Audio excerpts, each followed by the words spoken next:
Malam ini tidur sana kamu di kandang kambing. Sampai kamu berlutut minta maaf di kakiku. Bentak suami padaku. Aku hanya menjawab, baiklah. Tapi keesokan paginya, dia kaget melihat lemari yang kosong dan selembar surat di atas meja, yang membuat suami teriak histeris dan nyaris pingsan karena. Sebelum ceritanya dimulai, silahkan tulis di kolom komentar dari daerah mana saja teman-teman yang menonton cerita ini. Jangan lupa like dan subscribe agar channel ini bisa semakin berkembang dan bisa mempersembahkan cerita yang lebih menarik lagi. Malam itu, hujan turun dengan derasnya di luar, seolah ikut merasakan ketegangan yang membara di dalam rumah mewah itu. Jarum jam baru saja melewati pukul 9 malam. Di ruang tamu yang luas, Alisa duduk tegak di sofa beludru berwarna gading. Wajahnya, yang dibingkai hijab sederhana berwarna kalem, tampak luar biasa tenang. Ketenangan yang ganjil, setenang air danau sebelum badai datang. Di hadapannya, Rendra, suaminya, berdiri mondar-mandir dengan gelisah. Kemeja kantornya sudah kusut, dasinya dilonggarkan, dan raut wajahnya menunjukkan kekesalan yang ditahan. Ada apa, Alisa? Kenapa kamu menyuruhku cepat pulang? Aku ada rapat penting.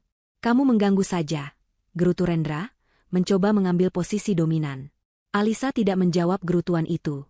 Tangannya bergerak pelan, mengambil sebuah amplop coklat besar dari tas tangannya. Ia membukanya tanpa tergesa-gesa. Dari dalamnya, ia mengeluarkan beberapa lembar foto mengkilap. Ia meletakkannya satu persatu di atas meja kaca di antara mereka. Foto-foto itu sangat jelas. Rendra sedang tertawa mesra dengan seorang wanita muda yang berpakaian terbuka di lobi hotel. Rendra sedang menyuapi wanita itu di sebuah restoran mahal.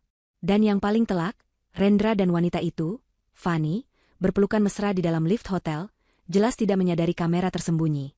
Mata Rendra membelalak. Wajahnya yang tadi kesal berubah pucat pasi. Ia menatap foto-foto itu, lalu menatap Alisa.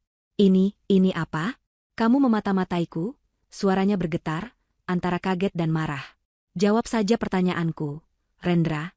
Siapa dia? Suara Alisa tetap datar. Rendra mencoba menguasai diri. Ia tertawa kecil, tawa yang dipaksakan. Itu Fanny, rekan bisnis. Biasa, Alisa. Kamu ini kampungan sekali. Itu hanya makan malam biasa untuk melancarkan proyek. Jangan berpikir yang tidak-tidak. Alisa tersenyum tipis. Senyuman yang tidak sampai ke matanya. Rekan bisnis? Rekan bisnis yang harus kamu belikan apartemen? Rekan bisnis yang harus kamu biayai gaya hidupnya. Kali ini, Alisa tidak mengeluarkan foto. Ia mengeluarkan selembar kertas lain. Bukti transfer bank. Rendra langsung membeku. Di sana tertera dengan jelas, transfer dalam jumlah sangat besar, 500 juta rupiah, dari rekening gabungan mereka ke rekening atas nama Fanny. Dan itu hanya satu dari sekian banyak transfer kecil lainnya. Uang apa ini, Rendra? Kamu bilang uang perusahaan sedang sulit. Kamu bilang butikku harus mengurangi biaya operasional. Tapi kamu bisa mentransfer 500 miliar rupiah untuk rekan bisnis. Tanya Alisa lagi. Rendra terdiam.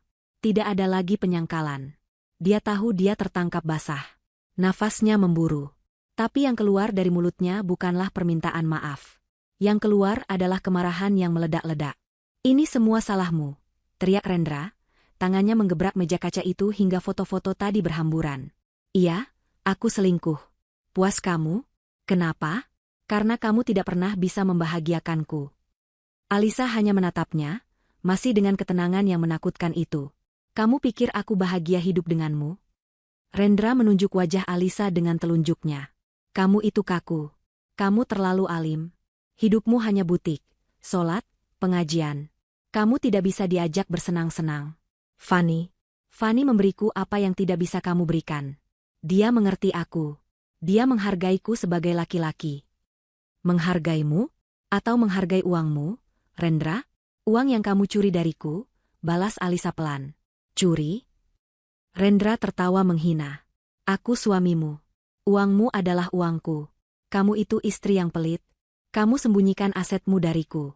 Aku harus mengambil apa yang menjadi hakku. Kamu pikir aku tidak tahu kalau kamu punya rekening lain? Kamu pikir aku bodoh? Itu uang warisan ayahku, Rendra. Uang yang aku siapkan untuk masa depan kita, untuk bisnis yang selalu kamu bicarakan. Tapi kamu malah menggunakannya untuk wanita lain, kata Alisa. Masa depan apa? Masa depan yang membosankan bersamamu? Aku muak, Alisa. Aku muak dengan hijab panjangmu, aku muak dengan ceramahmu setiap malam. Keributan itu terdengar sampai ke kamar belakang. Pintu kamar terbuka, dan keluarlah Ibu Surtini, Ibu Rendra, yang memang tinggal bersama mereka. Wanita parubaya itu memakai daster, wajahnya masam. Ada apa sih ribut-ribut malam begini? Kalian tidak malu didengar tetangga? Omel Ibu Surtini. Ini, Ibu. Rendra langsung mengadu, memanfaatkan kedatangan ibunya. Lihat istri ibu ini. Dia menuduhku selingkuh. Dia menuduhku mencuri uangnya. Kurang ajar sekali dia. Ibu Surtini memandang Alisa dengan tatapan tidak suka. Sejak awal, dia memang tidak pernah menyukai Alisa, menantu yang dianggapnya terlalu mandiri dan tidak bisa diatur. Dia melihat foto-foto di meja. Bukannya terkejut, dia malah mendecakkan lidah. Halah, cuma begini saja diributkan. Rendra itu laki-laki normal, Alisa. Wajar kalau dia cari hiburan sedikit di luar. Itu pasti karena kamu yang tidak becus melayaninya, kata Ibu Surtini tajam. Alisa menatap ibu mertuanya. Dia mencuri uang, Ibu. Uang saya. Uangmu, uangmu. Sejak kapan istri punya uang sendiri? Kamu itu sudah dinikahi anakku, hidup enak di rumah ini. Harusnya kamu bersyukur. Ini malah hitung-hitungan. Kamu itu menantu pelit. Tak becus mengurus suami. Suami kerja banting tulang, kamu malah menuduhnya macam-macam. Cerocos Ibu Surtini. Tapi Ibu. Tapi apa? Potong Ibu Surtini. Rendra itu stres karena kamu. Kamu tidak pernah memberinya uang belanja yang layak.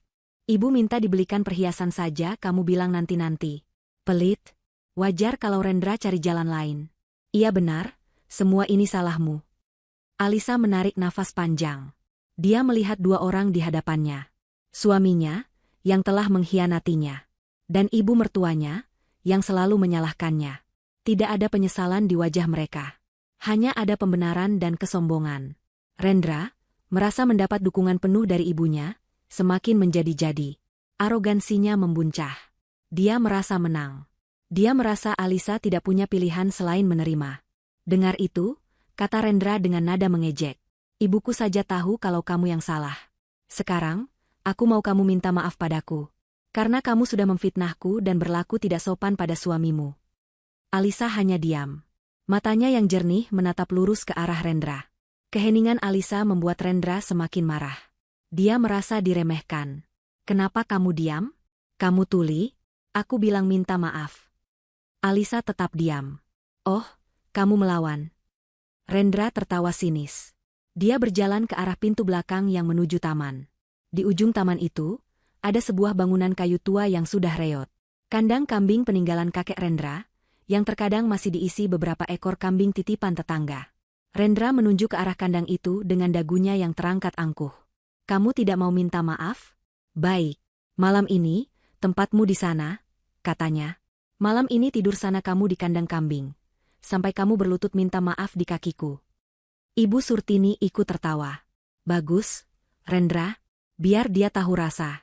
Biar dia belajar menghargai suami. Suasana menjadi hening seketika. Hanya suara hujan di luar yang terdengar. Rendra dan Ibu Surtini menatap Alisa, menunggu wanita itu menangis, memohon, atau memberontak. Alisa menatap mata Rendra lama sekali. Kemudian dia beralih menatap Ibu Surtini. Tidak ada air mata. Tidak ada ketakutan. Hanya ada tatapan dingin yang tak terbaca, seolah dia sedang melihat dua orang asing. Perlahan, Alisa berdiri. Dia merapikan hijabnya yang sedikit miring. Lalu, sebuah jawaban singkat keluar dari bibirnya. Baiklah. Setelah mengucapkan satu kata itu, Alisa berbalik badan. Dia tidak berjalan ke arah pintu belakang. Dia berjalan dengan tenang dan anggun menuju kamar tidur utama mereka. Rendra dan Ibu Surtini tertegun sejenak, bingung dengan reaksi itu. Lalu Rendra tertawa terbahak-bahak. Hahaha. Dia mau mengunci diri di kamar. Pengecut. Ibu Surtini ikut mencibir. Sudahlah, biarkan saja. Paling-paling dia menangis di dalam. Besok pagi juga keluar minta ampun. Rendra merasa sangat puas. Dia kembali ke sofa, menyalakan televisi dengan volume keras. Lihat saja, Ibu. Besok pagi, dia akan mencium kakiku. Di dalam kamar, Alisa mengunci pintu. Dia tidak menangis. Dia berjalan ke lemari besar, membukanya, dan mulai mengeluarkan sebuah koper yang tersembunyi di bagian paling dalam. Malam penghakiman mungkin telah berakhir bagi Rendra, tapi bagi Alisa, malam itu adalah awal dari sebuah pembalasan. Pagi menjelang. Cahaya matahari pagi menembus tirai tebal di ruang tamu, menerpa wajah Rendra yang tertidur pulas di sofa. Semalam, setelah merasa menang, dia dan ibunya menonton televisi sampai larut, merayakan kemenangan mereka atas Alisa. Dia terbangun dengan leher kaku dan kepala pusing. Aroma kopi pagi yang biasa dibuatkan Alisa tidak tercium. Perutnya terasa lapar. "Alisa," panggilnya dengan suara serak. Tidak ada jawaban. Dia mendengus kesal. Dia pikir Alisa masih marah dan mengurung diri di kamar. Dasar istri tidak tahu diri. Sudah berani melawan suami, gerutunya. Di saat yang sama, Ibu Surtini keluar dari kamarnya dengan wajah kusut. "Mana sarapan? Kenapa dapur sepi? Rendra, istrimu itu masih belum bangun?" Pemalas sekali. Dia pikir dia ratu, sudah diizinkan tidur di kamar, bukannya berterima kasih. Ibu Surtini, sama seperti Rendra, mengira Alisa semalam hanya menggertak dan tetap tidur di kamar utama setelah mereka tertidur. "Biar Rendra beri pelajaran." "Ibu," kata Rendra, bangkit dengan marah. Dia berjalan ke kamar utama dan menggedor pintunya dengan keras. "Alisa, buka pintunya. Kamu mau aku seret keluar? Cepat buatkan aku kopi dan siapkan sarapan. Jangan sampai kesabaranku habis," teriaknya. Hening. Tidak ada suara sedikit pun dari dalam. Kemarahan Rendra memuncak. "Kamu benar-benar menguji aku ya?" Dia mengambil ancang-ancang, hendak mendobrak pintu. Tapi saat dia mendorongnya dengan bahu, pintu itu terbuka dengan mudah. Ternyata tidak terkunci. Rendra terhuyung masuk, nyaris jatuh. Dia berhenti di tengah ruangan, matanya mengerjap, mencoba mencerna apa yang dilihatnya. Ibu Surtini menyusul di belakangnya, siap untuk ikut memarahi Alisa. Kamar itu rapi. Sangat rapi. Terlalu rapi. Sprei tempat tidur terlipat dengan sempurna di ujung kasur, seolah tidak pernah ditiduri. Lantai kamar bersih mengkilap. Tidak ada satu helai rambut pun. Tapi bukan itu yang membuat Rendra membeku. Matanya tertuju pada lemari pakaian 4 pintu yang terbuat dari kayu jati. Sisi kirinya adalah tempat pakaian Rendra. Sisi kanannya adalah tempat pakaian Alisa. Dengan perasaan tidak enak, Rendra berjalan dan membuka 2 pintu di sisi kanan. Jantungnya seolah berhenti berdetak. Kosong. Benar-benar kosong.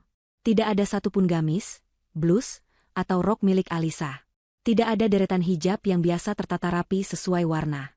Hanya ada gantungan-gantungan baju kosong yang tergantung diam. "Apa-apa ini?" gumam Rendra, tidak percaya. Ibu Surtini mendorong Rendra ke samping. "Mana? Kemana bajunya?"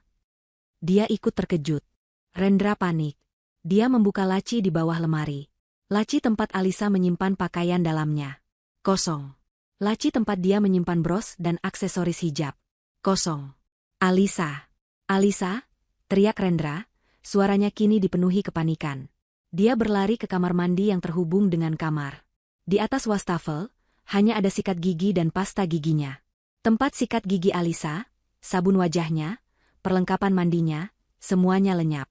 Dia pergi, suara Ibu Surtini bergetar. Tidak mungkin. Rendra berlari keluar kamar. Dia memeriksa kamar tamu. Kosong.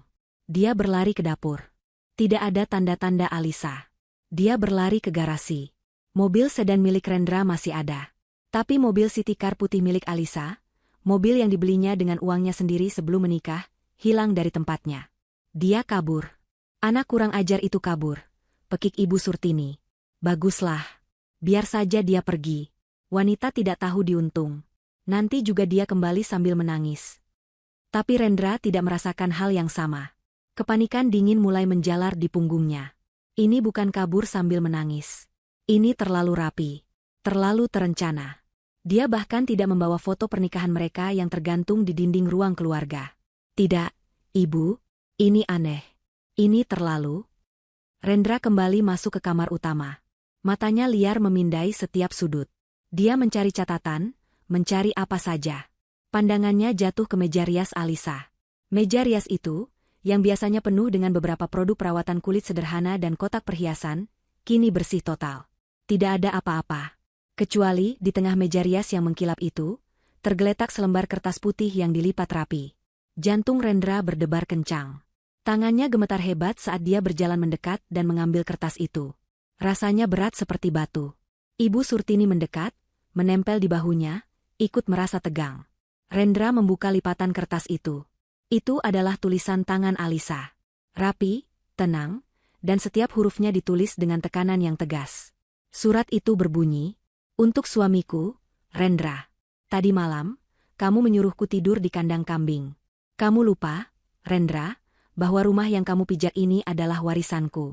Selama ini, kamu dan ibumu hanya menumpang di kandang milikku." Rendra terkesiap. Ibu Surtini menutup mulutnya. "Aku sudah tahu perselingkuhanmu sejak 3 bulan lalu. Aku diam bukan karena aku bodoh. Aku diam karena aku mengumpulkan bukti. Kamu pikir aku tidak tahu kamu memata-matai rekeningku? Aku sengaja membiarkannya. Aku memberimu umpan. Uang 500 juta rupiah yang kamu curi itu adalah jebakan. Aku sudah tahu kamu akan memindahkannya ke rekening Fani. Pengacaraku sudah memegang rekaman CCTV bank saat kamu memalsukan tanda tanganku, ditambah rekaman audio pengakuan Fani saat aku menemuinya minggu lalu. Dia menceritakan semuanya dengan bangga, Rendra. Termasuk bagaimana kalian berdua menertawakan kebodohanku.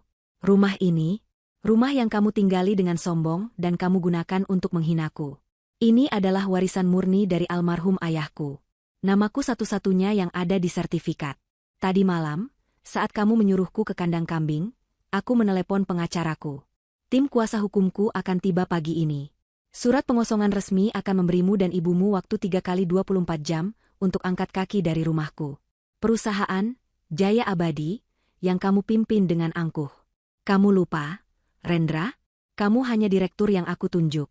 70% saham perusahaan itu atas namaku, hadiah pernikahan dari ayahku.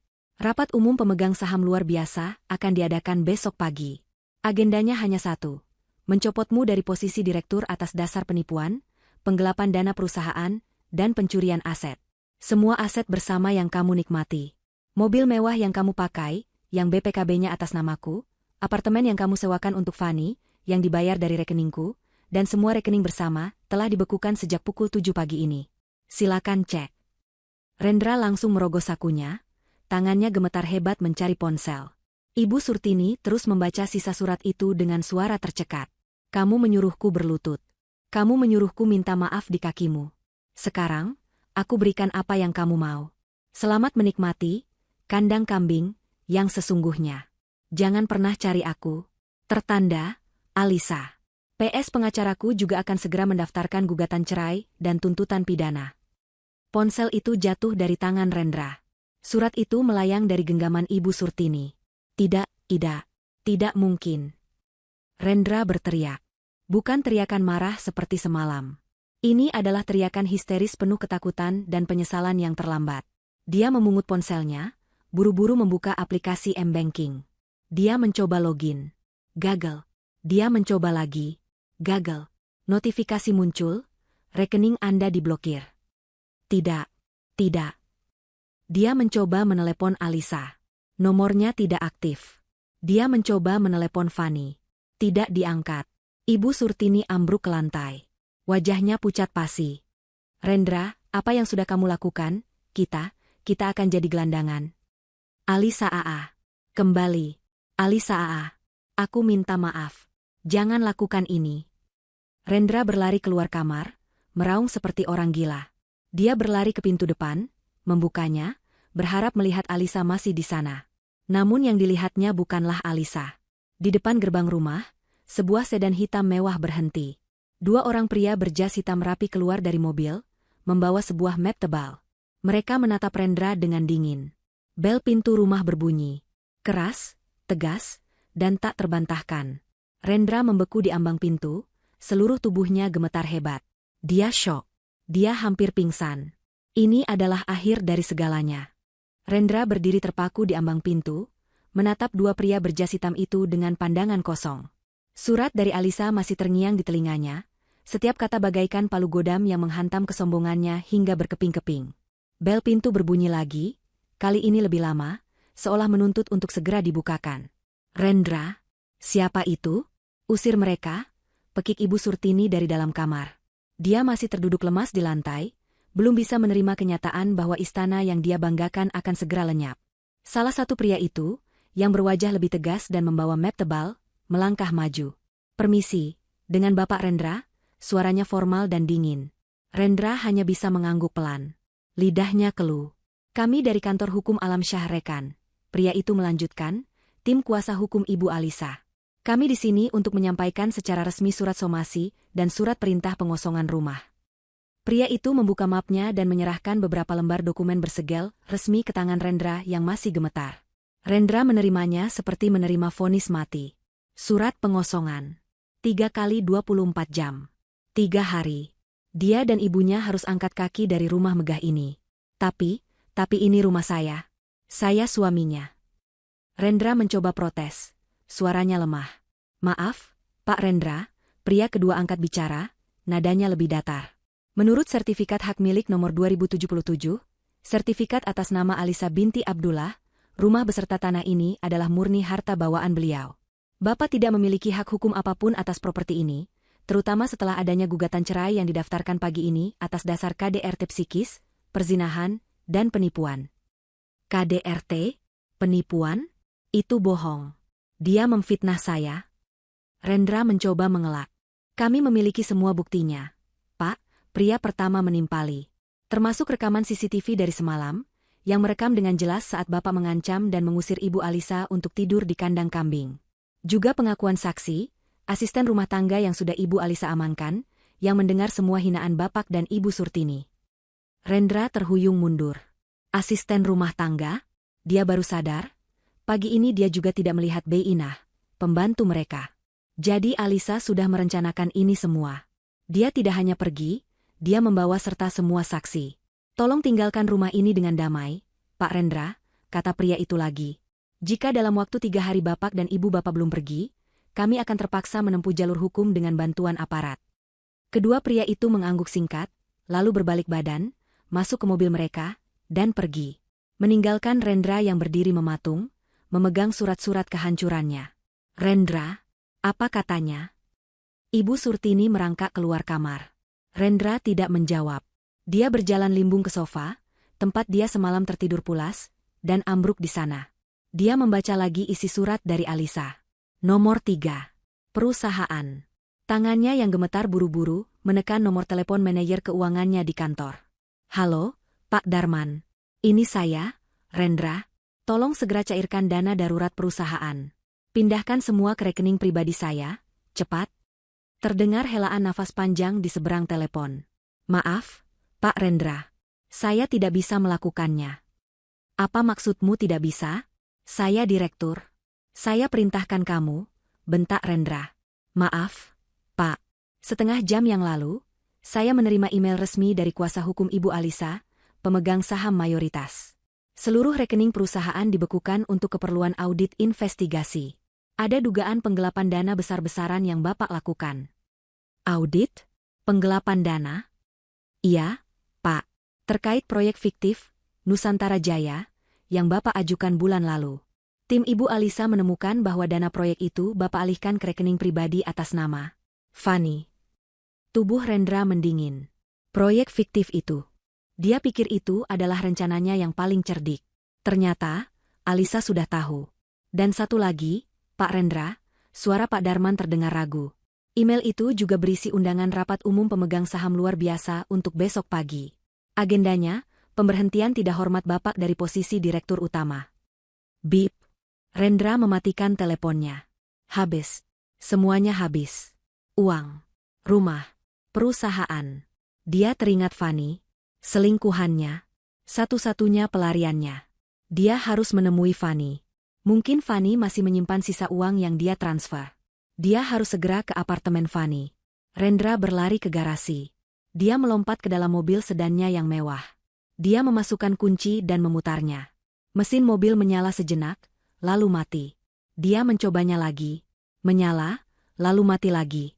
Layar dashboard menunjukkan peringatan. Sistem pengapian gagal. Rendra menggedor setir mobilnya dengan marah. Sial, sial, sial. Dia teringat sesuatu. Minggu lalu Alisa bilang mobilnya perlu diservis rutin. Pasti Alisa sudah merencanakan ini. Pasti Alisa sudah meminta montir melakukan sesuatu pada mobil ini agar tidak bisa dipakai. Dia keluar dari mobil, membanting pintunya. Dia tidak punya pilihan. Dia harus naik taksi online. Dia membuka aplikasi di ponselnya. Saat dia hendak memesan, matanya melihat saldo dompet digitalnya. 0. Dia teringat. Rekeningnya dibekukan. Dia memeriksa dompet fisiknya. Hanya ada uang tunai Rp200.000. Sisa uang kembalian makan malamnya kemarin. Rp200.000. Dia, seorang direktur utama, kini hanya punya uang Rp200.000. Tawa histeris keluar dari mulutnya. Tawa yang terdengar seperti tangisan orang gila. Rendra, kamu kenapa?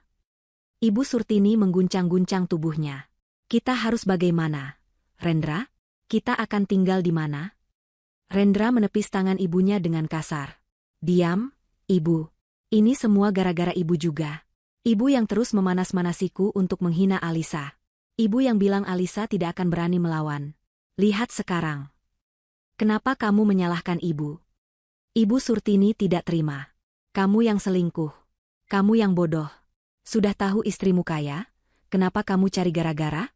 Harusnya kamu manfaatkan dia baik-baik. Bukan malah dihina. Bodoh kamu. Pelit. Ibu bilang dia pelit. Ibu bilang aku harus ambil hakku. Sekarang aku sudah ambil, dan kita jadi gelandangan.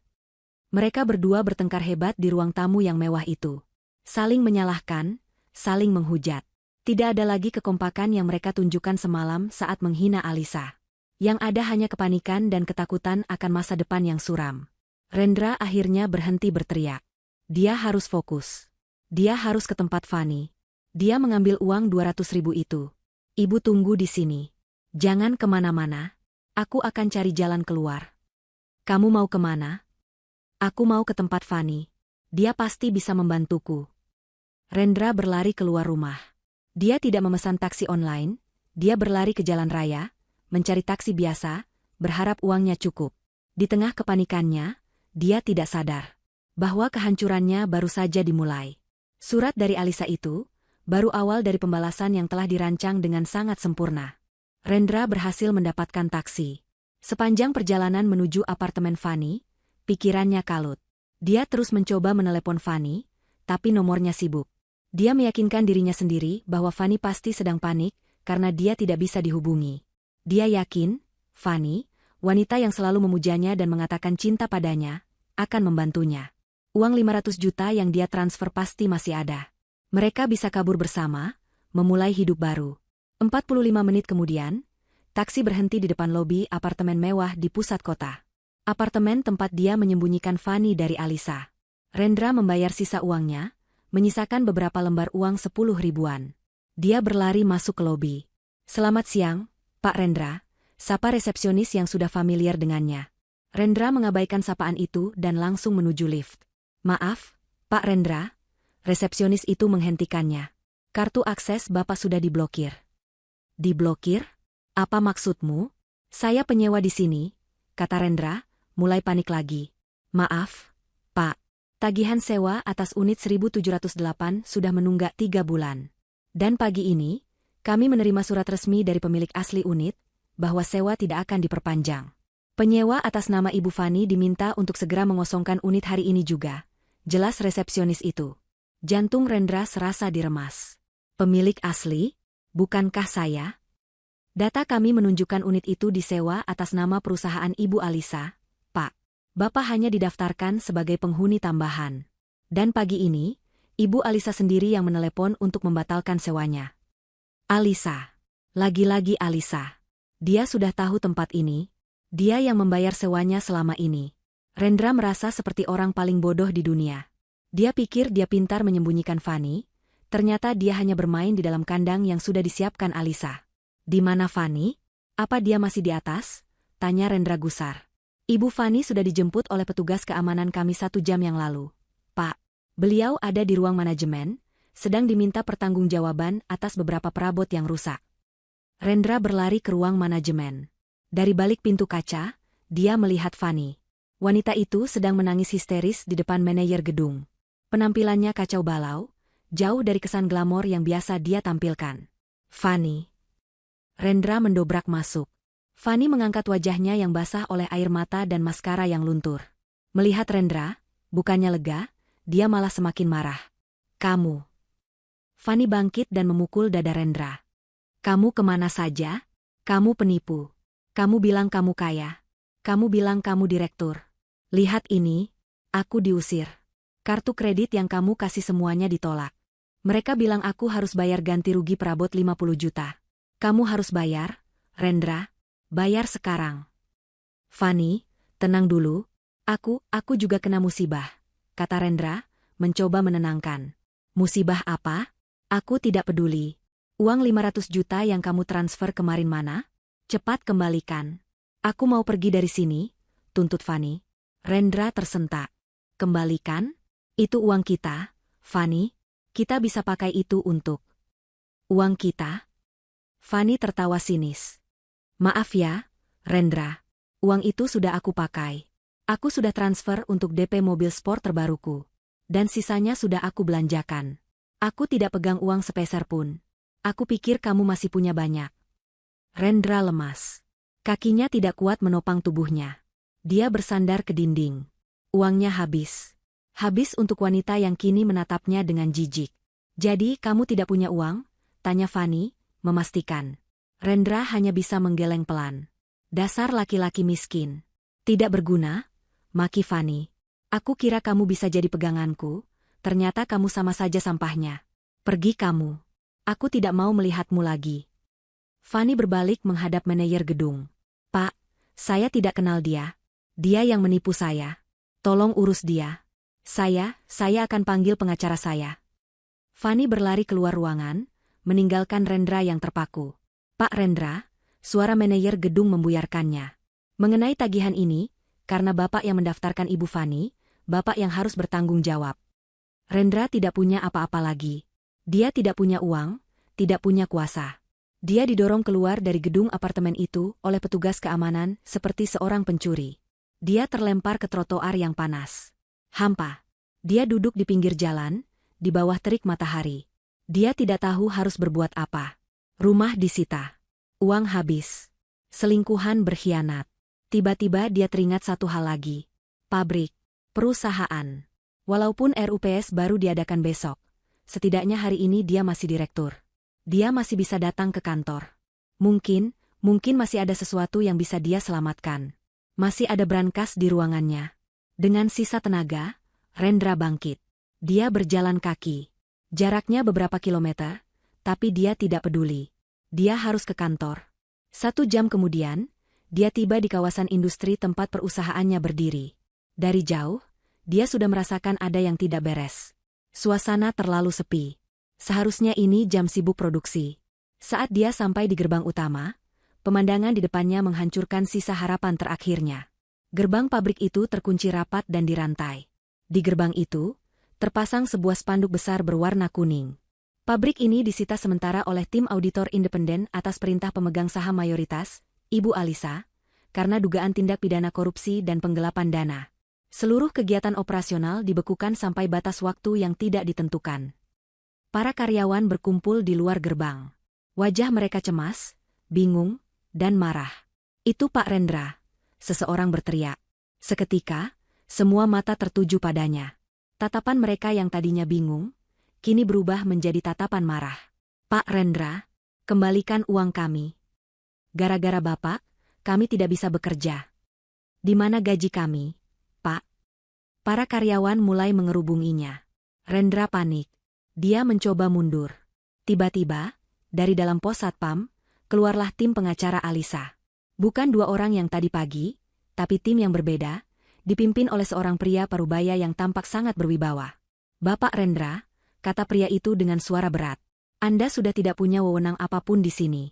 Atas nama Ibu Alisa, kami meminta Anda segera meninggalkan area pabrik. Kehadiran Anda memprovokasi karyawan. Saya masih direktur. RUPS baru besok, bantah Rendra. Status Anda sudah dibekukan oleh Dewan Komisaris pagi ini juga, Pak. Anda dilarang masuk ke area perusahaan atau mengakses aset apapun. Silakan pergi, atau kami akan memanggil keamanan. 2 orang satpam pabrik, yang biasanya membukakan pintu untuknya, kini berdiri di samping pengacara itu, menatapnya dengan tatapan bermusuhan. Mereka juga takut kehilangan pekerjaan. Rendra kalah telak. Dia didorong mundur oleh kerumunan karyawan yang marah. Cacian dan makian menghujaninya. Dia terpaksa berlari menjauh dari pabrik yang pernah menjadi kerajaannya. Dia berlari tanpa tujuan, di bawah tatapan sinis orang-orang. Hancur. Reputasinya hancur lebur dalam 1 hari. Rendra berjalan terhuyung-huyung di sepanjang trotoar yang panas.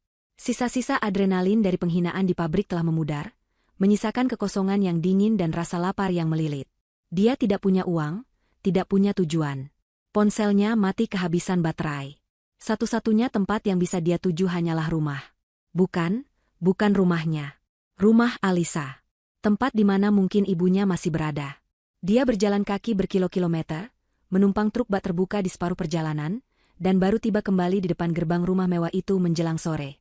Pemandangannya bahkan lebih buruk dari yang dia tinggalkan. Gerbang itu kini terbuka lebar. Di depannya terparkir sebuah truk box besar. Beberapa orang berseragam perusahaan jasa pindahan barang, mover, terlihat keluar masuk rumah, mengangkut perabotan. Jantung Rendra mencelos. Surat itu bilang 3 hari. Ini bahkan belum genap 1 hari. Dia berlari masuk, melewati pengacara Alisa yang berdiri mengawasi di teras. Apa-apaan ini? Kamu bilang 3 hari. Ini perampokan. Pengacara yang memimpin tim itu, pria berwibawa yang dia temui di pabrik, menatapnya tanpa emosi.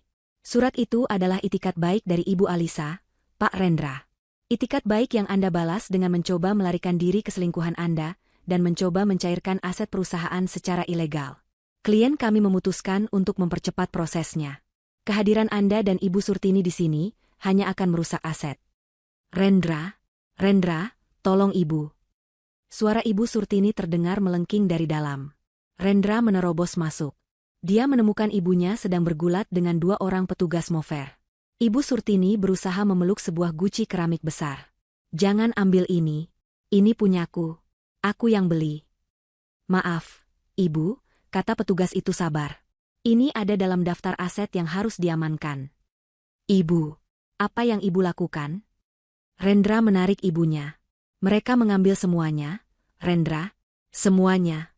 Perhiasanku, tas-tasku, lukisan ini, mereka bilang ini semua milik Alisa. Ibu Surtini menangis histeris. Semua yang dibeli menggunakan kartu kredit tambahan atas nama Ibu Alisa, atau dibeli dengan uang perusahaan, adalah milik Ibu Alisa, kata si pengacara dengan tenang, seolah sedang membacakan laporan cuaca. Termasuk perhiasan yang Ibu pakai, tas bermerek yang Ibu koleksi, dan bahkan pakaian mahal di lemari Ibu. Wajah Ibu Surtini pucat pasi. Tapi itu hadiah dari Rendra. Hadiah yang dibeli dengan uang curian, Ibu, timpal si pengacara. Pak Rendra tidak pernah punya uangnya sendiri. Dia hanya mengelola uang Ibu Alisa. Ini adalah penghinaan terbesar bagi Ibu Surtini. Selama ini, dia membanggakan diri di depan teman-temannya, pamer bahwa putranya sukses dan memanjakannya. Kenyataan bahwa dia hanya hidup dari belas kasihan menantu yang dia hina, menghantamnya telak. Baik, Pak Rendra, Ibu Surtini, kata si pengacara sambil melihat jam tangannya. Tim kami sudah menyiapkan 2 koper. Kalian punya waktu 30 menit untuk mengemas pakaian pribadi kalian. Pakaian yang kalian bawa saat pertama kali pindah ke rumah ini. Selebihnya, akan ditinggal. Ibu Surtini hendak protes, tapi tatapan dingin dari tim keamanan yang berdiri di setiap sudut ruangan membuatnya bungkam. Dia dan Rendra digiring ke kamar mereka masing-masing seperti tahanan.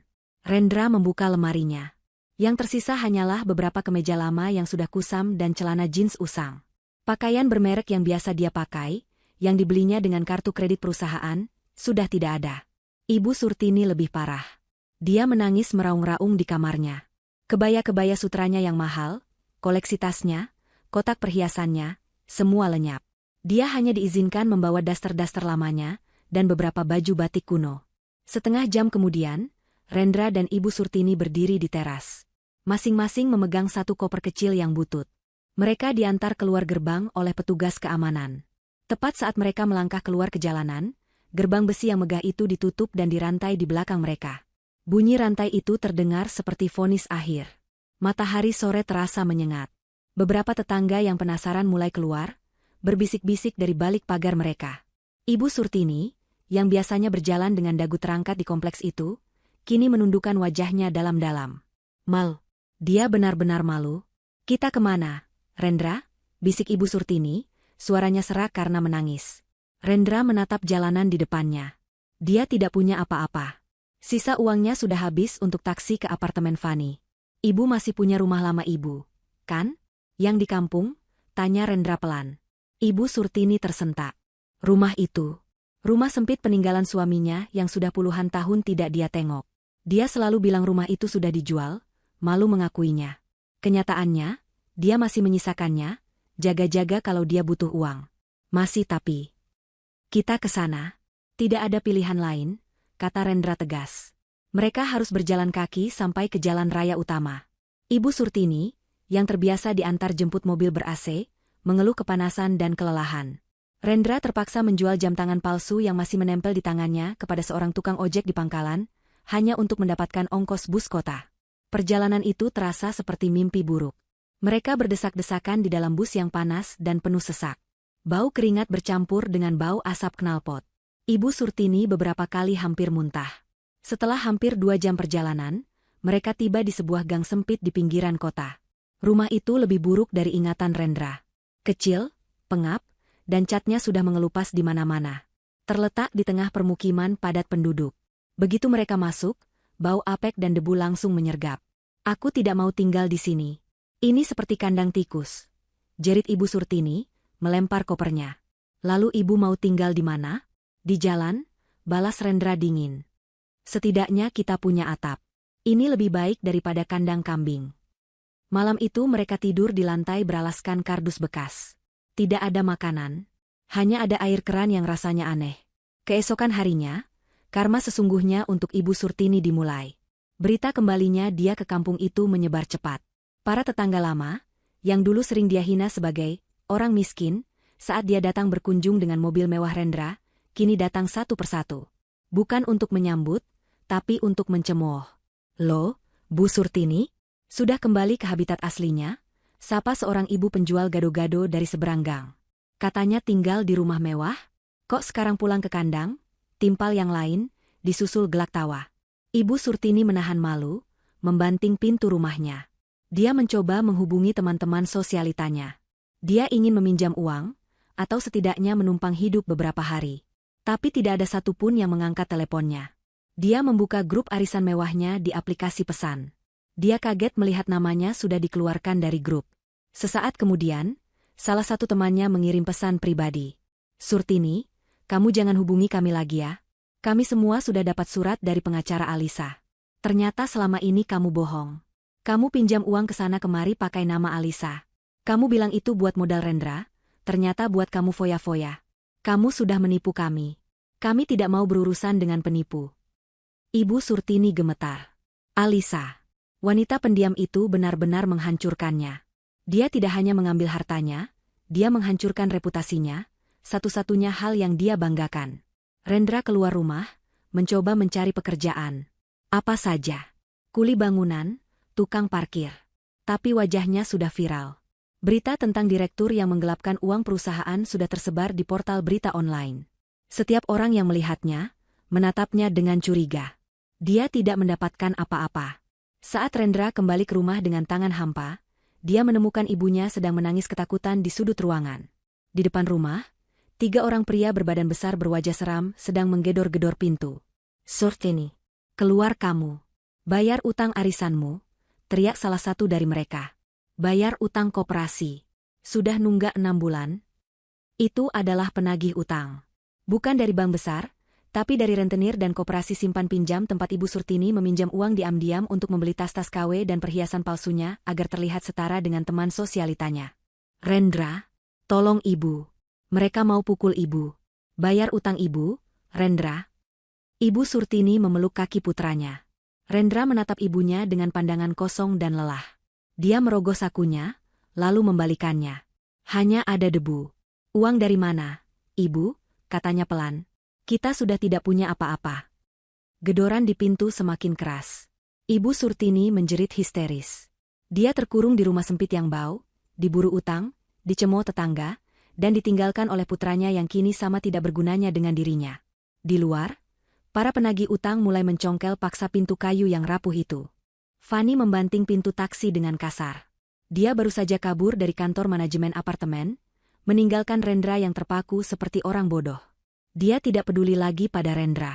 Laki-laki itu sudah tidak punya uang, artinya dia tidak ada gunanya. Fanny masih merasa percaya diri. Dia cantik, dia muda. Rendra hanya salah satu dari banyak mangsanya. Sialan itu Rendra. Gara-gara dia aku jadi repot. Gerutunya sambil berjalan ke kafe terdekat. Dia duduk, memesan kopi paling mahal, dan mengeluarkan ponselnya. Rencana B. Dia harus segera menghubungi Pak Wijaya. Bukan nama itu. Dia harus menghubungi targetnya yang lain, seorang pengusaha tambang yang sudah lama dia incar. Dia yakin pesonanya masih bisa bekerja. Tapi saat dia membuka ponselnya, ada yang aneh. Notifikasinya meledak. Ratusan, bahkan ribuan pesan masuk ke akun media sosialnya. Sebagai seorang selebgram dengan puluhan ribu pengikut, dia terbiasa dengan notifikasi, tapi ini berbeda. Komentarnya bukan pujian. Isinya adalah makian. Dasar pelakor. Wanita tidak tahu malu. Merusak rumah tangga orang. Karma itu nyata. Rasakan. Jantung Fanny berdebar kencang. Apa yang terjadi? Siapa yang membocorkannya? Dia membuka salah satu pesan yang menandainya ke sebuah tautan blog anonim. Judulnya, Kisah F, selebgram cantik pemeras harta direktur. Tangan Fanny mulai gemetar. Dia membaca artikel itu. Artikel itu menceritakan segalanya. Affair-nya dengan Rendra. Apartemen yang dia tinggali. Uang 500 juta yang dia terima. Tapi isinya jauh lebih rinci dari yang dia bayangkan. Artikel itu memuat tangkapan layar percakapannya dengan teman-teman dekatnya. Percakapan di mana dia dengan bangga menceritakan prestasinya memacari Rendra. Gila, si Rendra itu bodoh banget. Cuma gue puji dikit, langsung transfer ratusan juta.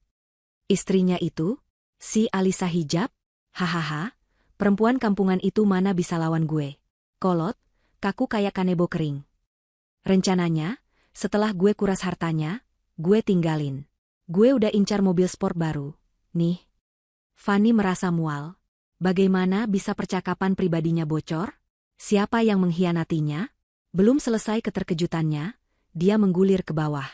Ada sebuah pemutar audio di dalam artikel itu. Dia ragu-ragu menekan tombol putar. Terdengar suaranya sendiri. Jelas, sombong, dan sangat lantang. Itu adalah rekaman pertemuannya dengan Alisa minggu lalu. Dia ingat sekarang. Alisa datang menemuinya baik-baik di sebuah kafe, memintanya menjauhi Rendra.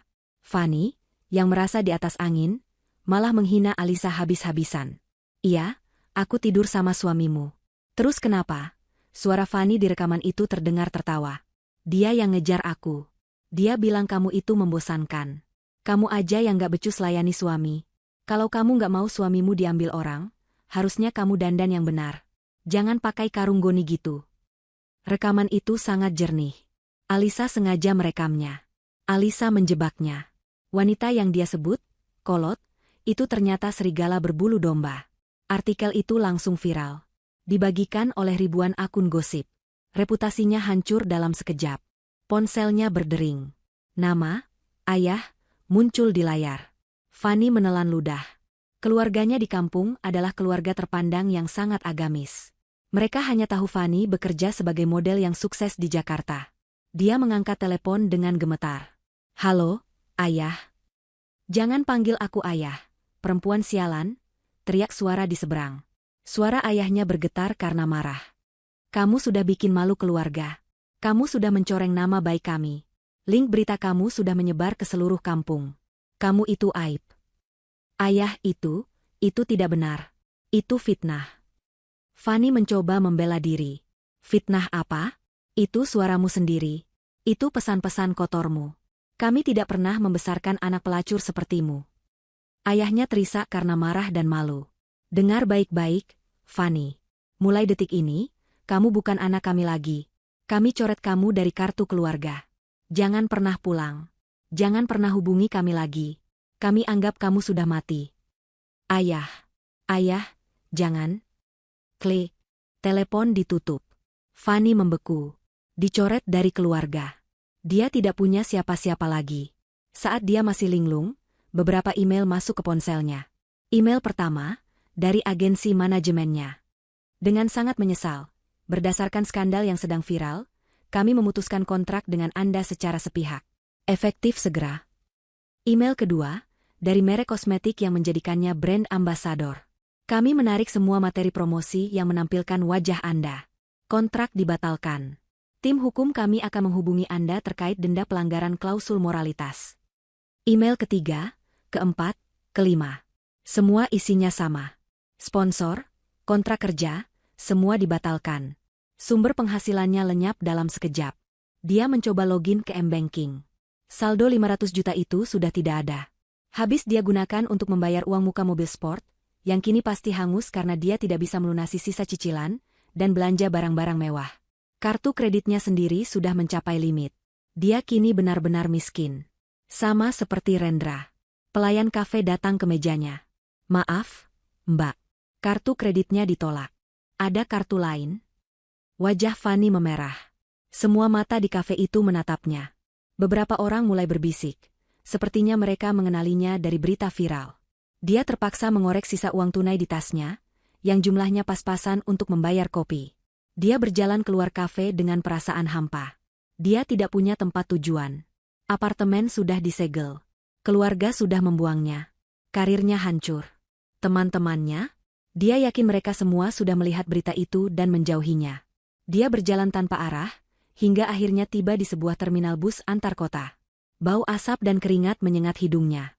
Dia, Fanny, yang biasa menghirup parfum mahal dan duduk di kabin kelas bisnis, kini terduduk di kursi plastik keras yang kotor. Dia menangis. Bukan tangisan pura-pura seperti yang biasa dia tunjukkan pada Rendra. Ini tangisan putus asa yang sesungguhnya. Dia tidak tahu harus kemana. Dia tidak punya rumah.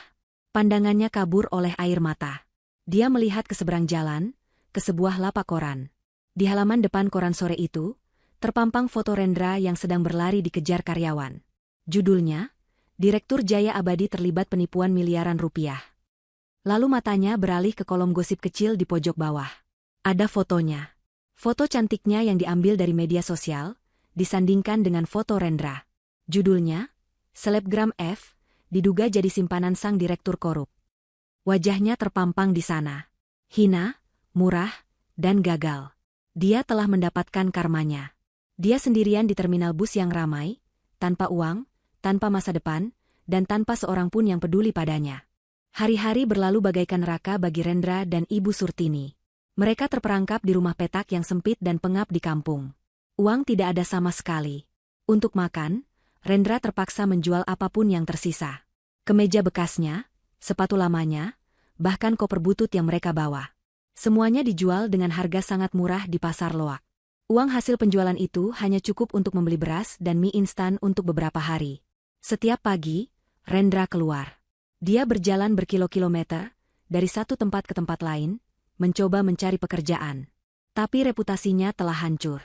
Wajahnya sudah terpampang di mana-mana sebagai direktur penipu. Siapa yang mau mempekerjakan seorang pencuri? Bahkan untuk pekerjaan kasar sekalipun, orang-orang menolaknya. Para mandor bangunan mengusirnya, takut dia akan mencuri semen atau perkakas. Pemilik warung makan menatapnya curiga, khawatir dia akan kabur tanpa membayar. Dia kembali ke rumah petak setiap sore dengan tangan hampa, disambut oleh omelan dan tangisan Ibu Surtini. Ibunya tidak lebih baik. Setelah didatangi penagih utang yang mengancam akan menyita rumah peninggalan itu, Ibu Surtini menjadi paranoid. Dia tidak berani keluar rumah. Dia hanya duduk di sudut ruangan yang gelap, meratapi nasibnya, menyalahkan Rendra, menyalahkan Alisa, menyalahkan semua orang kecuali dirinya sendiri. Ini semua gara-gara kamu, Rendra? Bodoh. Kenapa kamu lepaskan Alisa? Harusnya kamu rayu dia.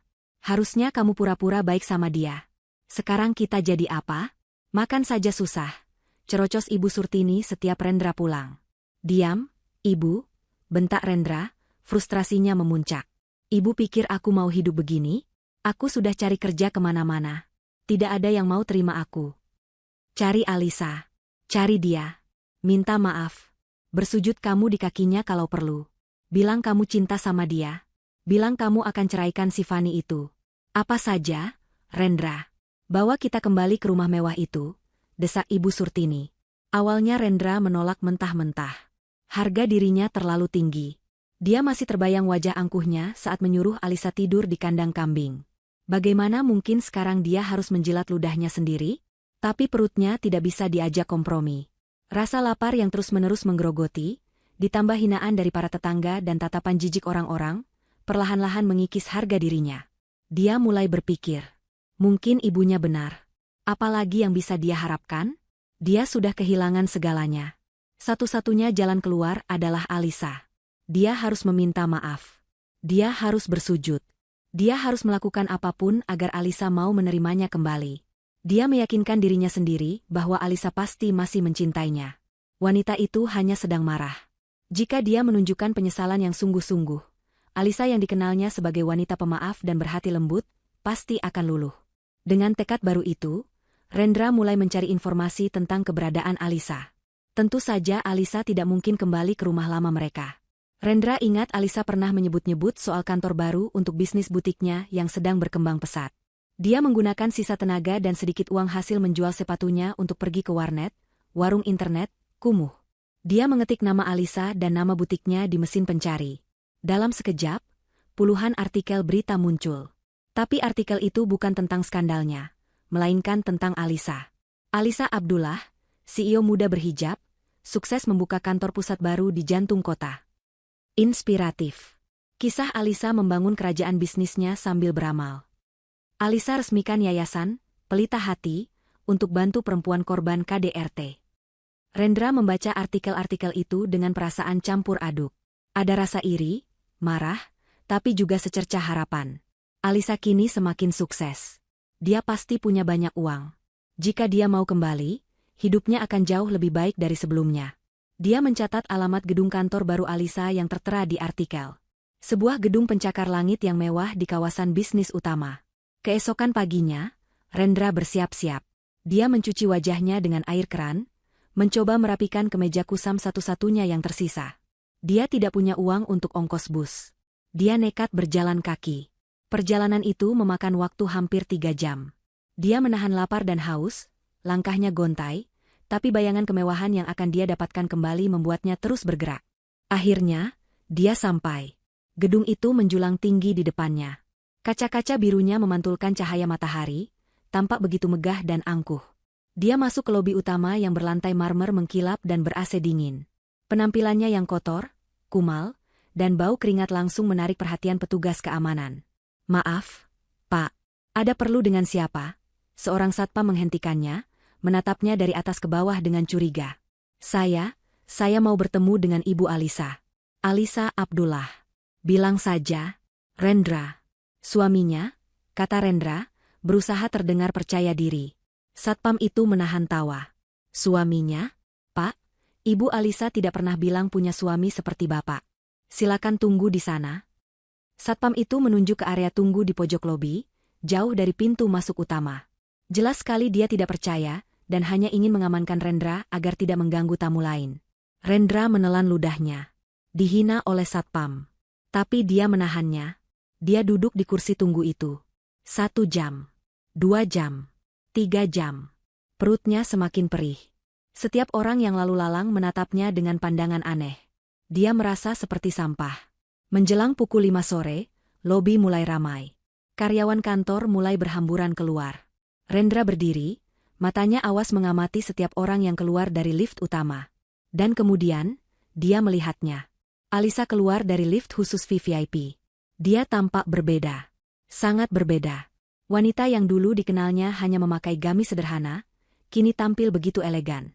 Dia mengenakan setelan blazer dan celana palazzo berwarna krem yang sangat berkelas, dipadukan dengan hijab satin berwarna senada yang dililit rapi. Wajahnya yang tenang kini memancarkan aura wibawa dan kekuasaan. Dia tidak sendirian. Dia dikawal oleh 2 orang pria berbadan tegap yang bertindak sebagai pengawal pribadi, dan di sampingnya berjalan seorang asisten wanita yang membawakannya tas kerja. Mereka tertawa pelan, membicarakan sesuatu yang terdengar serius tapi santai. Alisa tampak bahagia, tenang, dan sangat berkuasa. Rendra merasa dunianya terbalik. Dialah yang kini terlihat seperti gembel, sementara wanita yang dia hina kini terlihat seperti seorang ratu. "Alisa!" teriak Rendra, nekat menerobos barisan orang. Alisa berhenti melangkah. Tawanya terhenti. Dia menoleh ke arah sumber suara. Matanya bertemu dengan mata Rendra. Tidak ada keterkejutan di wajahnya. Tidak ada kemarahan. Hanya tatapan datar dan dingin. Seolah dia sedang melihat orang asing yang mengganggu jalannya. "Rendra, Melihat tatapan itu, tiba-tiba merasa semua kekuatannya hilang. Dia sadar, Alisa yang ini bukan lagi Alisa yang dulu. Alisa ini aku. Rendra, katanya lirih, seolah takut suaranya akan memecahkan sesuatu. Alisa tidak menjawab. Dia hanya menatap Rendra. Para pengawal sudah bergerak maju untuk menghalangi Rendra, tapi Alisa mengangkat tangannya sedikit, memberi isyarat agar mereka diam. Dia ingin melihat apa yang akan dilakukan pria ini. Rendra, putus asa, teringat kata-kata ibunya. Bersujud kamu di kakinya. Di depan ratusan orang di lobi yang ramai itu, di depan tatapan terkejut para karyawan dan petugas keamanan, Rendra melakukan hal yang tak terbayangkan. Dia menjatuhkan tubuhnya. Dia berlutut. Dia benar-benar berlutut di lantai marmer yang dingin, tepat di depan sepatu hak tinggi Alisa. Alisa, maafkan aku. Suaranya bergetar, penuh air mata buatan dan penyesalan yang dipaksakan oleh keadaan. Aku salah, Alisa. Aku hilaf. Aku mohon maafkan aku. Dia mencoba meraih ujung pakaian Alisa, tapi Alisa melangkah mundur selangkah. Aku tahu aku salah. Aku sudah dihukum. Alisa, aku kehilangan segalanya. Aku miskin. Aku jadi gembel. Aku mohon, terima aku kembali. Dia menundukkan kepalanya dalam-dalam, persis seperti yang dia inginkan Alisa lakukan padanya malam itu. Aku berlutut di kakimu, Alisa. Persis seperti yang aku minta. Aku minta maaf. Bawa aku kembali. Aku janji akan jadi suami yang baik. Aku akan ceraikan Fanny. Aku akan cium kakimu setiap hari kalau kamu mau. Aku mohon, Alisa. Rendra menangis meraung-raung. Lobi menjadi hening. Semua orang menonton drama itu. Mereka menunggu apa reaksi sang CEO wanita yang sukses itu. Akankah dia luluh? Akankah dia memaafkan pria menyedihkan di kakinya? Alisa menatap puncak kepala Rendra yang tertunduk. Wajahnya tetap tanpa ekspresi. Dia teringat malam itu. Hinaan Rendra. Tawa Ibu Surtini. Perintah angkuh, tidur sana kamu di kandang kambing. Lalu, dia melakukan sesuatu. Dia tidak mengatakan sepatah kata pun. Dia tidak menendangnya. Dia tidak menghinanya. Dia hanya melangkahi Rendra. Dia mengangkat kakinya, dengan sengaja melangkahi tubuh Rendra yang sedang bersujud di lantai, seolah Rendra hanyalah sebuah batu halangan kecil yang tidak berarti. Dia terus berjalan. Dengan anggun, tenang, dan tegak. Ayo, katanya pelan kepada timnya. Mereka melanjutkan perjalanan menuju pintu putar lobi, seolah tidak ada apa-apa yang terjadi. Rendra, yang masih dalam posisi bersujud, mengangkat kepalanya perlahan. Dia melihat punggung Alisa yang semakin menjauh. Punggung yang tegap, yang tidak menoleh sedikit pun ke belakang. Pintu kaca otomatis terbuka. Mobil Alphard hitam mewah sudah menunggu Alisa. Pengawal membukakan pintu untuknya. Alisa masuk ke dalam mobil. Pintu ditutup. Mobil itu melaju perlahan, menghilang di keramaian jalanan kota. Rendra masih berlutut di tengah lobi. Sendirian. Suara tangisnya perlahan berhenti, berganti dengan suara tawa hampa. Dia ditolak. Dia dihina. Dia diabaikan. Pak, bangun. Jangan bikin keributan di sini. Petugas keamanan kini menarik paksa tubuhnya. Mereka menyeretnya, karena Rendra sudah tidak punya tenaga lagi untuk berdiri. Dia diseret keluar dari lobi yang dingin dan mewah itu, lalu dilempar kembali ke trotoar yang kotor dan panas. Di sana, dia meraung. Bukan lagi tangisan pura-pura, tapi raungan putus asa dari seorang pria yang telah kehilangan harga diri terakhirnya. Pembalasan Alisa jauh lebih kejam dari penjara. Dia membiarkannya hidup, tapi membunuh jiwanya. Rendra pulang ke rumah petak ibunya dengan jiwa yang hancur. Perjalanan pulangnya lebih buruk dari keberangkatannya. Dia berjalan tanpa alas kaki, karena sepatunya sudah dijual. Telapak kakinya melepuh dan berdarah. Dia mengemis untuk pertama kalinya dalam hidupnya, hanya untuk membeli sebotol air minum. Dia tiba larut malam, tubuhnya kotor oleh debu jalanan dan bau keringat yang menyengat. Ibu Surtini, yang menunggunya dengan cemas, langsung menyambutnya di pintu. Matanya berbinar penuh harap. Bagaimana, Rendra? Kamu ketemu Alisa? Dia memaafkanmu? Kapan kita bisa kembali ke rumah kita? Tanyanya bertubi-tubi. Rendra menatap ibunya dengan pandangan kosong. Dia tidak menjawab. Dia hanya berjalan melewatinya dan menjatuhkan dirinya di atas tikar pandan yang kusam. Rendra, jawab ibu. Kenapa kamu diam saja? Kamu berhasil, kan? Ibu Surtini mengguncang-guncang tubuh putranya. Rendra menepis tangan ibunya dengan kasar. Dia mengabaikanku, Ibu. Apa maksudmu mengabaikan? Aku sudah berlutut di kakinya. Suara Rendra meninggi, histeris. Aku sudah menangis. Aku sudah memohon di depan semua orang di lobinya. Dan dia hanya melangkahiku. Dia melangkahiku seolah aku ini sampah. Wajah Ibu Surtini langsung pucat. Harapan terakhirnya pupus sudah. Tidak mungkin. Alisa wanita itu, dia benar-benar setega itu. Dia bukan Alisa yang dulu lagi, Ibu. Dia sudah jadi iblis. Lalu bagaimana nasib kita, Rendra? Suara Ibu Surtini kini terdengar seperti rintihan. Utang Ibu sudah jatuh tempo besok. Para penagih utang itu bilang mereka akan menyita rumah ini. Aku tidak tahu, teriak Rendra. Aku tidak punya apa-apa lagi. Aku sudah melakukan semua yang Ibu minta. Semuanya gagal. Malam itu, mereka berdua tidak bisa tidur. Mereka duduk dalam kegelapan, mendengarkan suara tikus yang berlarian di atap. Ketakutan akan hari esok mencekam mereka. Keesokan paginya, teror itu datang. Tepat pukul 10 pagi, gerombolan penagih utang itu datang lagi. Kali ini mereka tidak sendirian. Mereka membawa mandor dan beberapa kuli. Surtini, keluar. Waktumu habis. Ibu Surtini gemetar di sudut ruangan, memeluk Rendra erat-erat. Rendra, tolong Ibu. Ibu takut. Diam, Ibu. Mereka tidak akan berani, bisik Rendra, meskipun dia sendiri tidak yakin. Pintu kayu yang rapuh itu didobrak dengan sekali tendangan. 3 pria berwajah seram masuk, diikuti oleh mandor. Wah, sembunyi di sini kalian, kata pemimpin mereka sambil menyeringai. Mana uangnya, Surtini? Saya tidak punya uang. Kasih saya waktu lagi. Isak Ibu Surtini. Waktumu sudah habis. Kami sudah baik hati. Sesuai perjanjian, kalau kamu tidak bisa bayar, rumah ini jadi jaminannya. Jangan, ini satu-satunya tempat tinggal kami. Rendra mencoba berdiri. Pria itu mendorong Rendra hingga jatuh kembali. Kamu diam, bocah penipu. Utang ibumu ini jauh lebih besar dari harga rumah butut ini. Sekarang, kalian berdua, keluar. Kosongkan rumah ini. Para kuli itu mulai bekerja. Mereka menarik paksa Rendra dan Ibu Surtini keluar rumah. Koper mereka yang berisi pakaian usang dilempar ke jalanan. Para tetangga berkumpul, menonton dengan antusias. Ini adalah tontonan yang lebih seru dari sinetron. Tolong, jangan ambil rumah kami. Ibu Surtini mencoba melawan, tapi tenaganya tidak seberapa. Dalam hitungan menit, mereka sudah berada di luar. Pintu rumah itu dipaku dan disegel. Rumah ini resmi jadi milik kami, teriak si penagih utang. Ibu Surtini pingsan di pinggir jalan yang berdebu. Rendra, dengan sisa tenaganya, mencoba membangunkan ibunya.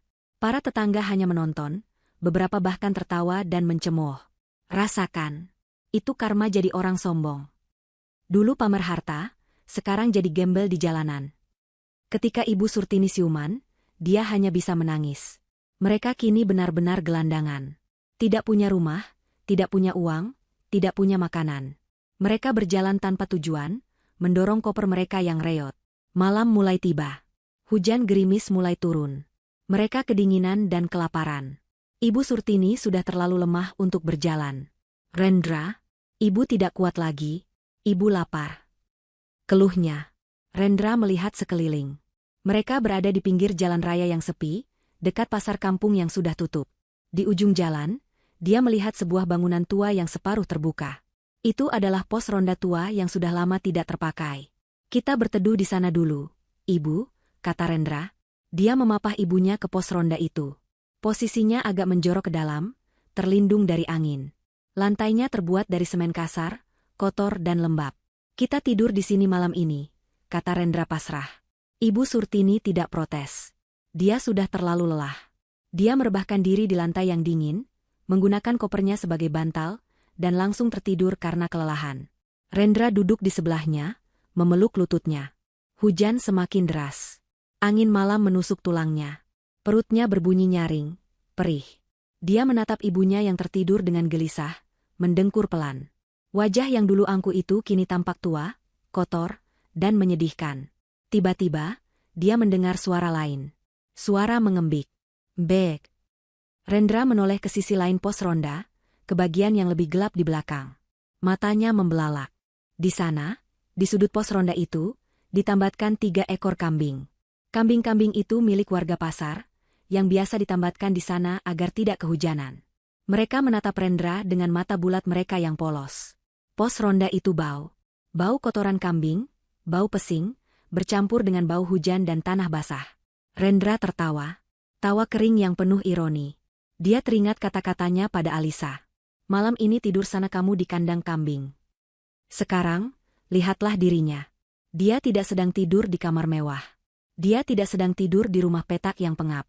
Dia sedang duduk di pos ronda yang kotor, basah, kedinginan, dan kelaparan. Di sebelahnya, ibunya terlelap. Dan di sudut lain, beberapa ekor kambing menatapnya. Dia akhirnya benar-benar tidur di kandang kambing. Nubuat yang dia ucapkan dengan sombong untuk istrinya, kini berbalik menimpa dirinya sendiri dengan cara yang paling harfiah dan paling hina. Karma telah datang melunasi tagihannya. Malam itu, Rendra, mantan direktur yang angkuh, tidur di antara kambing-kambing, hanya ditemani oleh suara hujan dan rasa lapar yang menyiksa. Beberapa minggu telah berlalu sejak Rendra dan ibunya terusir ke jalanan. Hidup mereka berubah menjadi perjuangan harian untuk sekadar bertahan hidup. Mereka mengemis, mengais makanan sisa di pasar, dan tidur di kolong jembatan atau emperan toko yang tertutup. Ibu Surtini jatuh sakit. Batuknya semakin parah, tubuhnya yang dulu gempal kini kurus kering, dan matanya cekung. Rendra, dengan penampilan seperti gelandangan, terpaksa membawa ibunya ke rumah sakit umum kelas paling bawah. Di sanalah, saat sedang menunggu antrean, 2 orang polisi menghampirinya. Dengan saudara Rendra, yang sedang mengipasi ibunya dengan selembar kardus, mendongak kaget. Dia langsung ditangkap.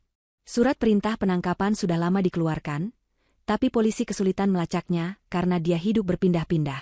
Ibu Surtini hanya bisa meraung histeris saat putranya digelandang, tapi tidak ada yang peduli. Dia ditinggalkan sendirian di lobi rumah sakit yang ramai. Hari persidangan akhirnya tiba. Ruang sidang itu penuh sesak. Kasus ini menarik perhatian media, karena melibatkan pengusaha wanita sukses yang sedang naik daun dan skandal penggelapan dana yang besar. Alisa duduk di kursi saksi pelapor, di barisan depan. Dia tampak tenang dan profesional. Hijabnya berwarna biru tua, serasi dengan blazernya. Di sampingnya duduk tim kuasa hukumnya, rapi dan siaga. Dia menatap lurus ke depan, ke arah meja hakim, tidak sekalipun menoleh ke belakang.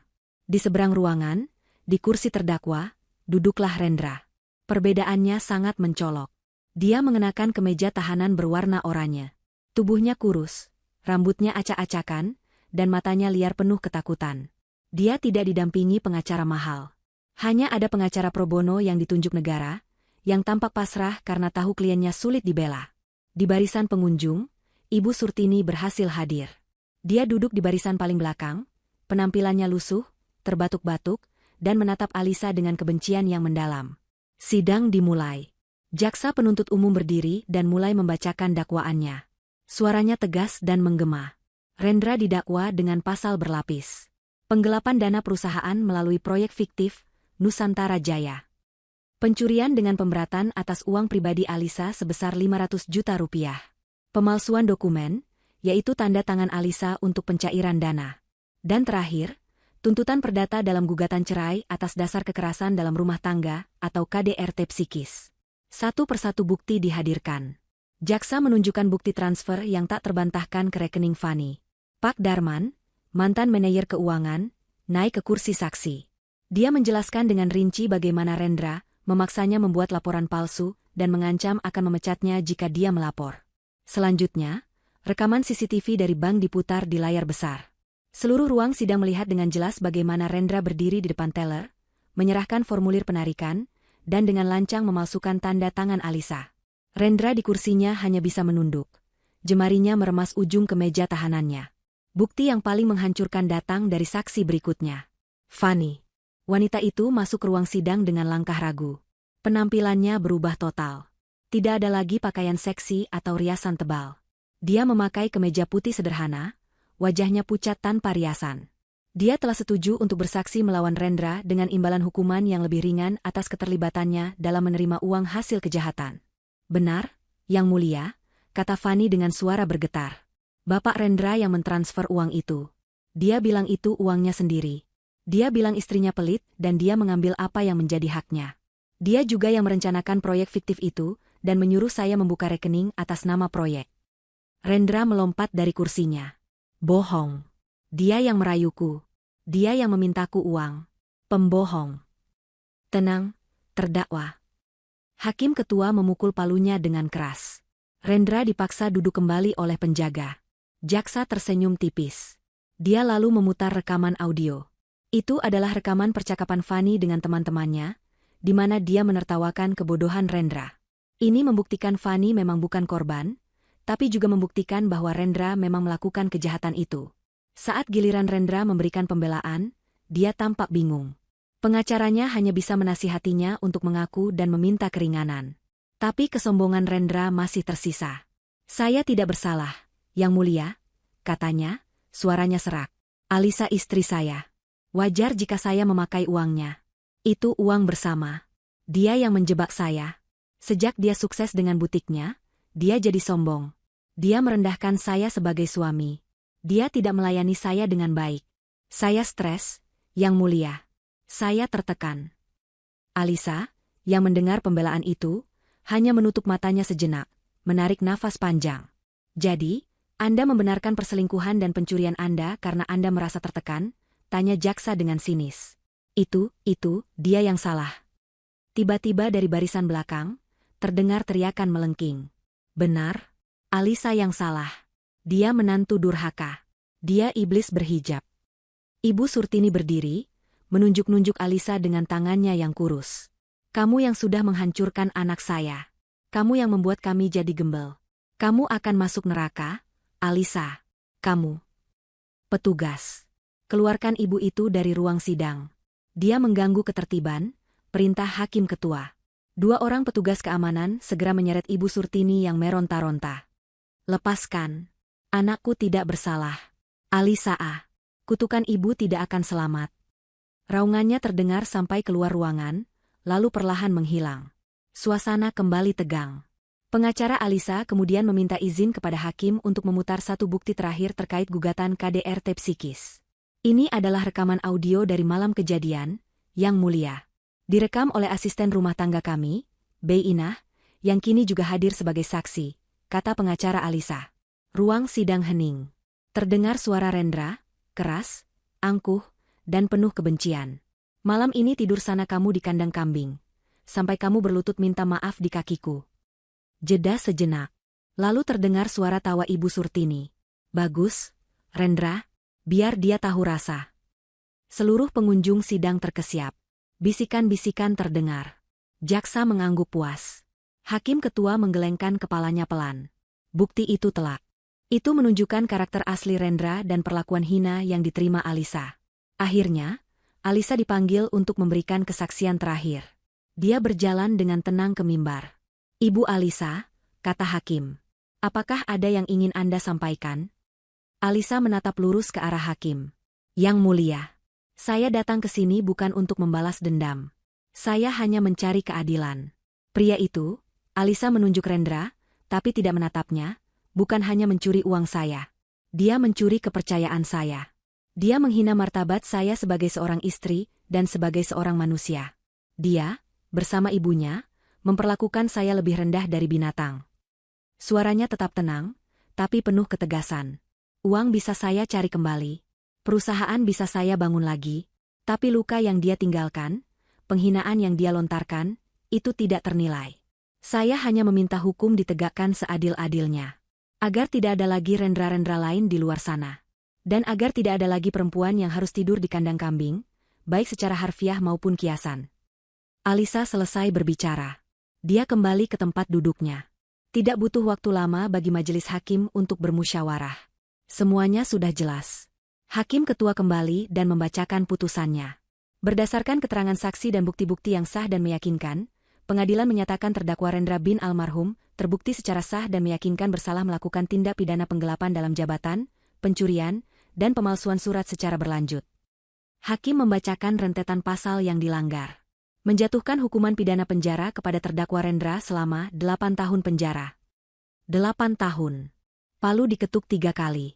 Bunyinya terasa memekakkan telinga. Rendra ambruk di kursinya. Hampa.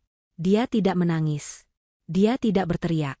Dia hanya menatap kosong ke depan. Hidupnya sudah berakhir. 8 tahun.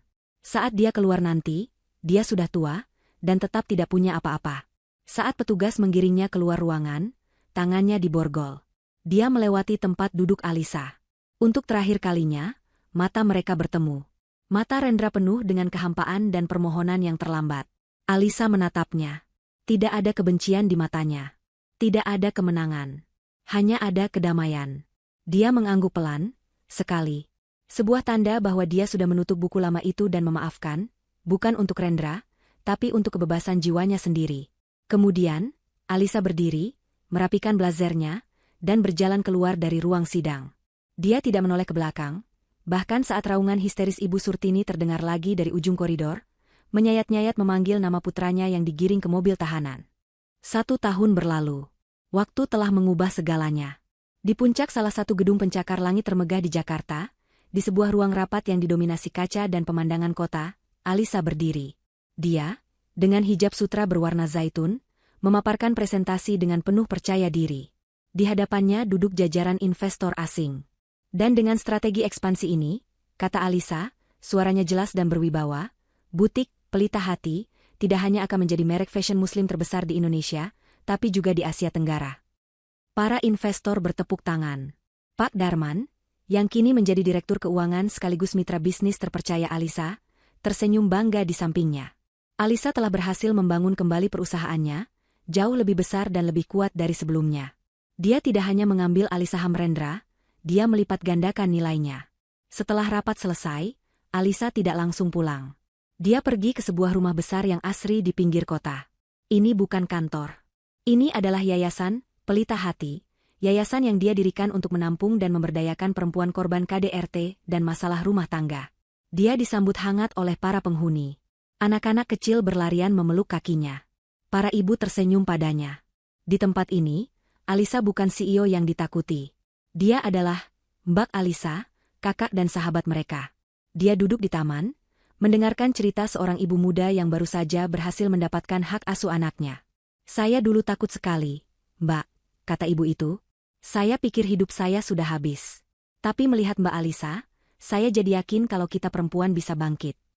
Alisa tersenyum tulus. Kita semua bisa, Bu. Kita hanya perlu memutuskan untuk berhenti menjadi korban dan mulai menjadi pejuang. Ketenangan dan kebahagiaan sejati kini terpancar dari wajahnya. Dia telah mengubah lukanya menjadi kekuatan, tidak hanya untuk dirinya sendiri, tapi untuk ratusan wanita lainnya.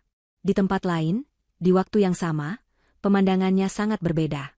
Di sebuah lembaga pemasyarakatan yang padat, seorang pria kurus dengan kepala plonto sedang berjongkok, membersihkan saluran air yang mampet di kamar mandi umum. Bau pesing menyengat hidungnya. Air kotor mengotori seragam birunya. Woi, Rendra. Cepat kerjanya. Kamu pikir kamu masih direktur? Bentak seorang narapidana senior bertato. Rendra hanya mengangguk patuh. Iya, Bang. Siap, Bang. Dia tidak berani melawan. Di tahun pertamanya di penjara, kesombongannya telah luntur seluruhnya, digantikan oleh ketakutan. Dia adalah pesuruh, target bully, dan namanya bukan lagi Rendra, tapi si penipu atau tikus kantor. Saat istirahat, dia duduk di sudut ruang rekreasi. Televisi di ruangan itu sedang menyiarkan berita bisnis. Tiba-tiba, wajah Alisa muncul di layar.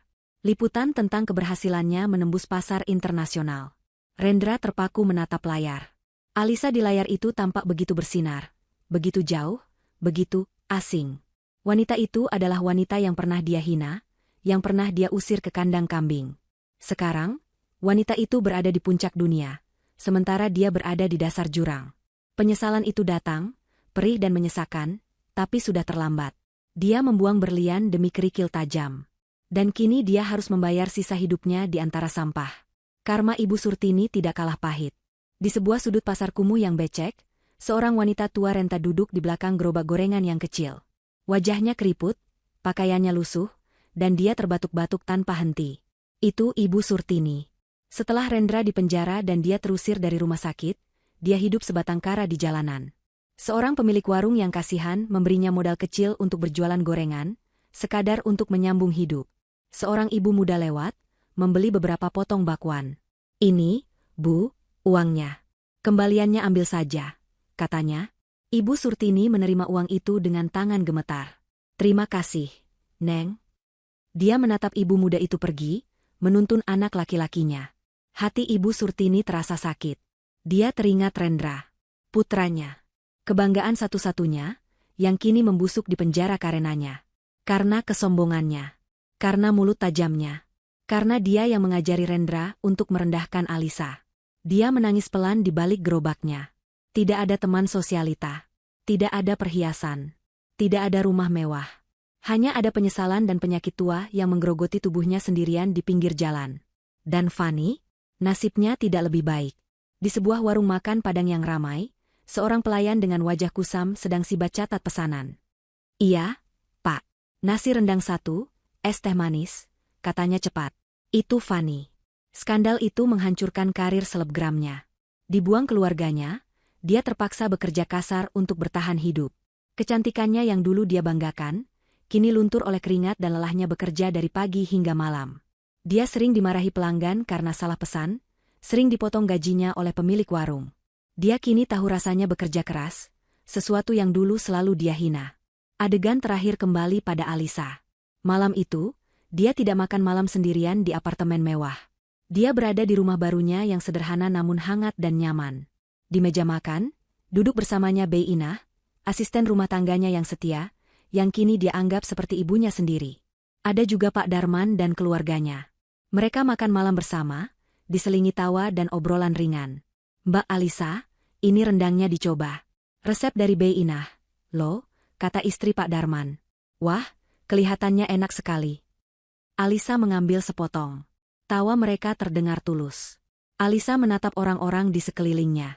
Mereka adalah keluarga barunya. Keluarga yang dia pilih, yang dibangun di atas dasar kejujuran dan saling menghargai. Setelah makan malam, Alisa berdiri di balkon kamarnya, menatap langit malam yang cerah berbintang. Udara malam terasa sejuk. Dia menarik nafas panjang, merasakan kedamaian yang sesungguhnya. Dia telah memaafkan masa lalunya. Dia telah memenangkan pertarungannya. Dia tidak membalas dengan kebencian. Dia membalas dengan menjadi versi terbaik dari dirinya. Dia membalas dengan kesuksesan, kebahagiaan, dan kebaikan.